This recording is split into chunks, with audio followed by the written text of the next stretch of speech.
Gamit ang makabagong teknolohiya, sinuyod ng mga Pilipinong marine scientists at divers ang bagong bahagi ng teritoryo ng Pilipinas na Benham Rice. Nagsisilbi itong breeding ground ng iba't ibang yamang dagat, kabilang na ang pinakamahal na isda sa buong mundo. Malaking bagay raw ito sa usapin ng sapat na pagkain sa ating bansa. Live mula sa Quezon City, may exclusive report si Marisol Abduraman. Marisol. Kara, namangha at talaga namang nabigyan ng ating mga marine scientists na magsagawa nga sila ng expedition doon sa Benham Bank. Lalo pat naniniwala nga sila na based doon sa kanilang mga nakita, ito na nga ang isa sa mga solusyon natin sa problema doon sa food security. Lalo pat nasa 200 species ng iba't ibang isda ang nakita doon sa panibagong expedition. Nabighani ang mga Filipino marine scientists na makita ito. 100% puro coral reef, walang bakas ng illegal fishing. Bahagi ito ng bagong teritoryo ng Pilipinas, ang Benham Rice na may lawak na 13 million hectares sa ilalim ng dagat. Sa mapang ito makikita ang lokasyon ng Benham Rice. Kung makikita ninyo, nasa silangang bahagi ito ng Luzon. At ang laki nito, nasa 1.5 sukat ng Luzon. Hindi rin ito nalalayo dito dahil nasa 100 nautical miles lamang ang distansya nito o 185 kilometers mula sa Luzon. Nito lamang 2012, inaward ng United Nations Commission on the Limits of the Continental Shelf ang Benham Rice bilang bagong maritime domain ng Pilipinas.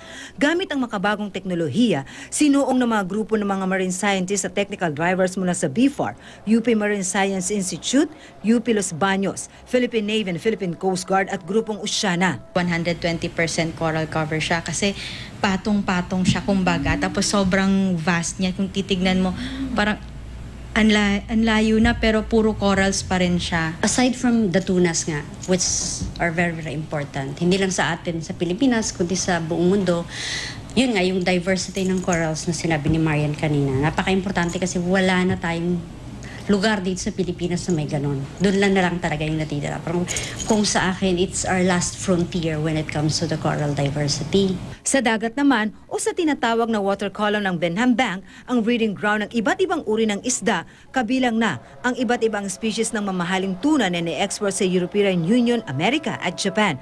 Bagamat patuloy pa ang pag-aaral, malaking bagay raw ito sa usapin ng food security sa bansa. Nasa water column, yun yung mga tunas. And data coming from BFAR kasi sila yung nag-study talaga, showing a lot of promise. May mga threats tayo on climate change, may anthropogenic threats tayo.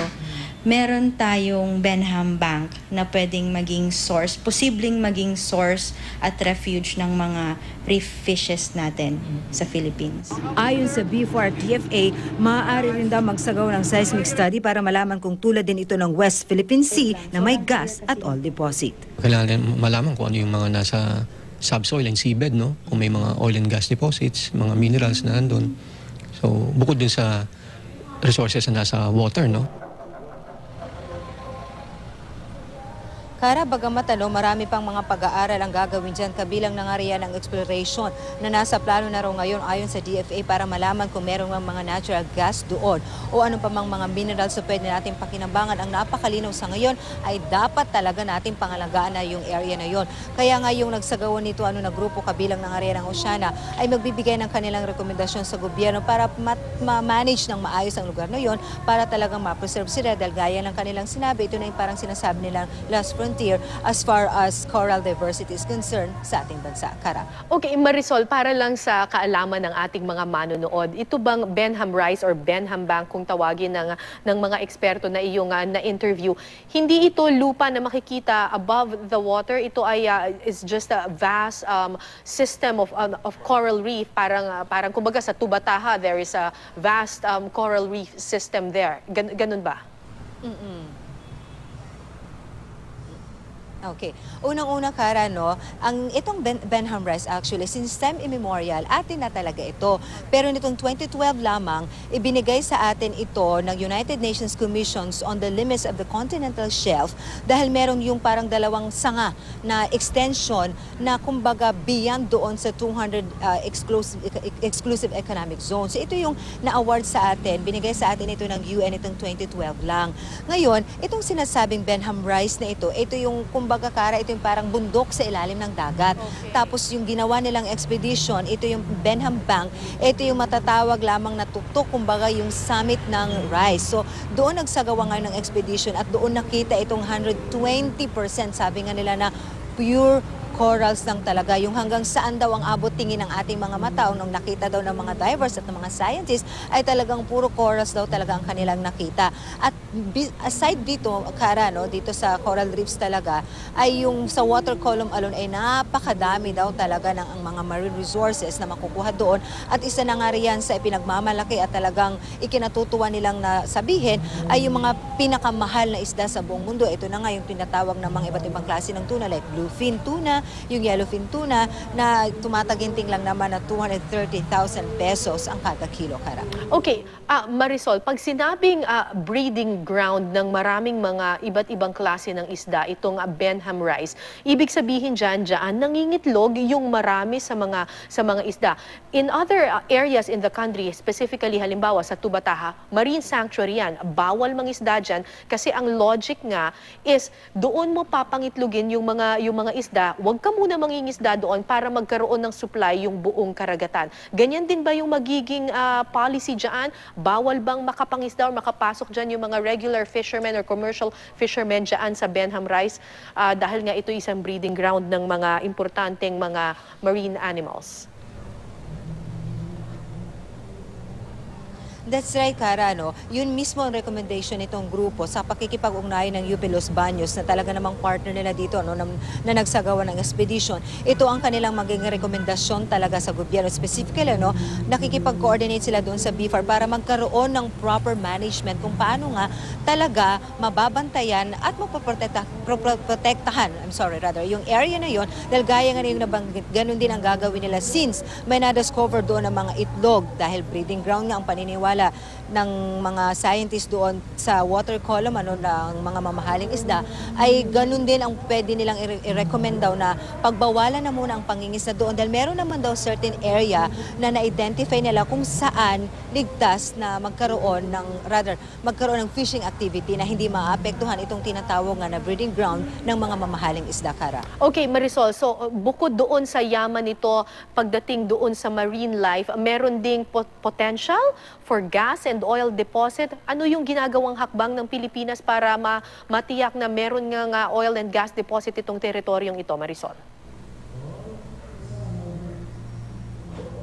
Merong paniniwala na gano'n, Kara, but as of this time, wala pa rin daw ganong resulta or definite na conclusion.